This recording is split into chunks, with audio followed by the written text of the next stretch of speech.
విశాఖ జిల్లా గాజువాక ఆర్టీసీ డిపోలో ఎమ్మెల్యే గణబాబు శ్రీశక్తి పథకాన్ని ప్రారంభించారు. ఈ కార్యక్రమంలో depot assistant manager Tulasi, assistant engineering K Durgaprasad, union నాయకులు పాల్గొన్నారు.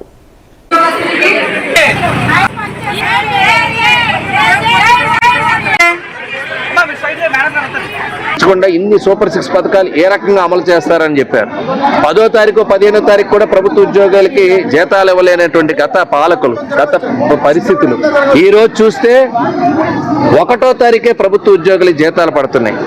సంపద ఎలా సృష్టించాలో తెలిసినటువంటి నాయకత్వం, ఆ అనుభవం ఉన్నటువంటి నాయకత్వం ఈ రాష్ట్రానికి ఉండటం వల్ల ఈరోజు ఇసుక ఉచితమన్నాం. ఆ రోజు 2000 యూనిట్ కాస్ట్, ఈరోజు ఏ రకం 700-800కి ఈరోజు ఇసుక దొరుకుతూ ఉంది.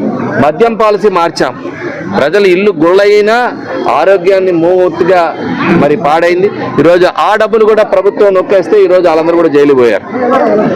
ఈరోజు మద్యం పాలసీ మార్చాం. ప్రభుత్వానికి నేరుగా డబ్బులు వస్తున్నాయి. ప్రభుత్వానికి నేరుగా ఈరోజు సంపద వస్తుంది. ఈరోజు పెట్టుబడులు వస్తున్నాయి ఈ రాష్ట్రానికి.